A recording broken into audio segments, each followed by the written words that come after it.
Nous allons voyager maintenant à Rosès ou Rosas. Bienvenue donc à Rosès, une ville où le soleil rencontre l'histoire.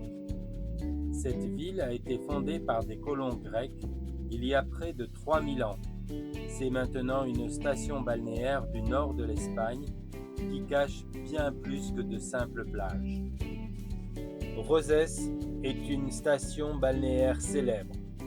Elle est située au nord-est de l'Espagne, sur la Costa Brava. Très proche de la frontière française, elle est seulement à 30 km de la France. Commençons par l'histoire. La fondation de Rosès, c'est une des villes les plus anciennes de la région. Elle a été fondée par les Grecs de Rhodes dès le 8e siècle avant Jésus-Christ. Elle s'appelait alors Rhoda. C'est la seule ville de la Costa Brava orientée vers l'ouest. Grâce à cela, cette orientation à l'ouest, on admire des couchers de soleil les plus fantastiques de la région. On voit le soleil qui plonge directement dans la mer en fin de journée.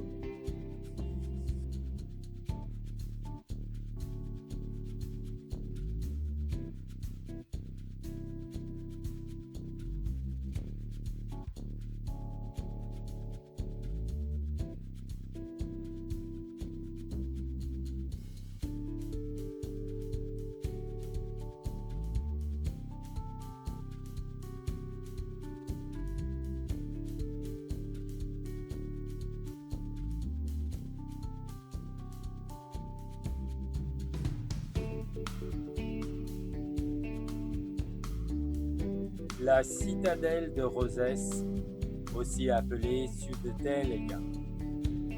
C'est une immense forteresse militaire du XVIe siècle. Mais pas seulement. À l'intérieur, c'est un véritable millefeuille historique. Des ruines de la cité grecque antique, une colonie romaine et, au final, un monastère médiéval. Le cœur de ville maintenant, c'est la majestueuse citadelle. Imaginez, ici, derrière ces murs, le temps s'est arrêté. Des ruines antiques jusqu'aux temples médiévaux. Et si vous montez au château de la Trinité, vous découvrirez une vue pour laquelle les rois d'autrefois faisaient le voyage. Cette vue est unique. Le château de la Trinité, Castillo de la Trinidad. Il est perché sur une falaise et il domine la mer de toute sa hauteur. Il a été construit en forme d'étoile à 5 branches. Sa construction date de 1544. Le château de la Trinidad. C'est un bien classé, bien culturel d'intérêt national. Il est situé dans la baie de Rosès, au-dessus du phare. C'est une construction militaire. Elle date de 1544. Elle fut édifiée sous le règne de l'empereur Charles Quint pour compléter la citadelle. Ce château a une forme d'étoile à 5 branches. Les arêtes angulaires sont prévues pour esquiver les projectiles de l'ennemi. Ses dimensions sont impressionnantes et ses murs ont une épaisseur de plus de 2 mètres. Il dispose de 3 terrasses où sont dressées des batteries de canons, d'obus et de mortiers à différentes hauteurs, tout cela pour défendre le port et la côte.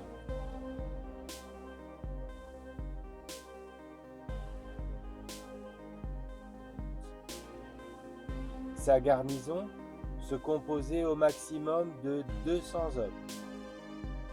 Tout l'ensemble représente un exemple et un ensemble extraordinaire d'une forteresse d'artillerie côtière.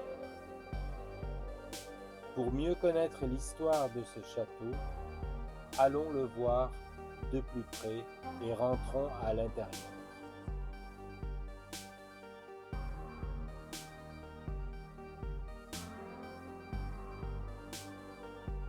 On y trouve toute l'activité d'une petite ville. Des fabricants de pain, des boulangers, un four, des soldats. Toutes ces personnes faisaient vivre cette forteresse à l'abri des attaques ennemies.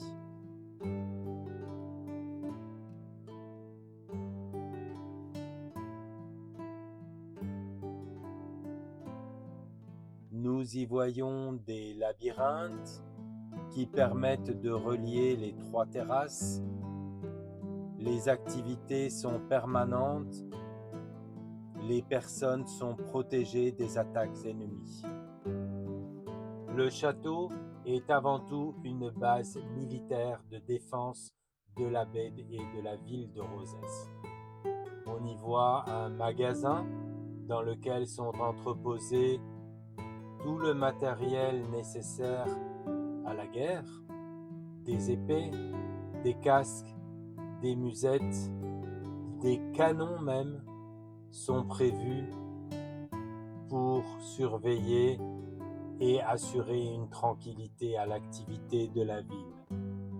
Ces canons sont postés directement en face de la ville.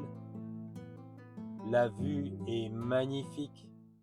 Grâce à cette surveillance permanente, le château promet une tranquillité. Les soldats sont présents et assurent cette tranquillité pour éviter les assauts des ennemis. Tout le matériel est nécessaire et prévu dans ce château.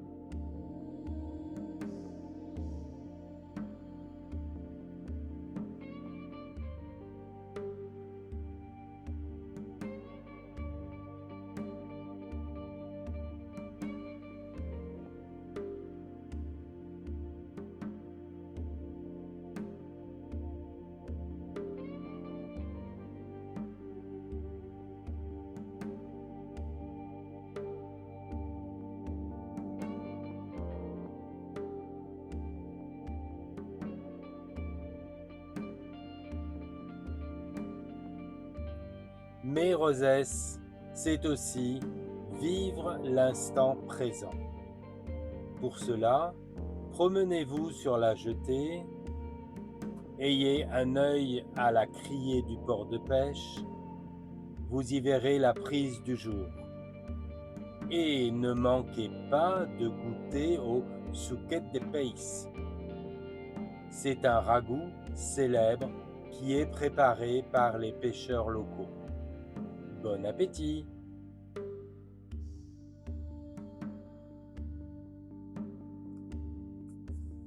Les mégalithes ou dolmens. Dans les environs se trouvent d'énormes pierres. Elles sont vieilles de plus de 5000 ans. La plus célèbre de ces pierres est la Creu d'en Corbetella. Le parc naturel, il est situé au cap de Creus. On appelle cet endroit le bout du monde. On y trouve des criques sauvages dont les eaux turquoises sont surplombées de rochers. Cet endroit a inspiré le célèbre Salvador Dali. Rosès, c'est aussi un grand secret. Pour cela, attendons le soir. Rosès est le seul endroit de la côte où vous verrez le soleil en fin de journée qui se noie lentement dans les eaux magnifiques de la Méditerranée. C'est cela la vraie liberté. La visite est terminée. Nous avons fini de vous décrire cet endroit magnifique. Nous espérons vous rencontrer et nous vous disons à très bientôt à Rosès.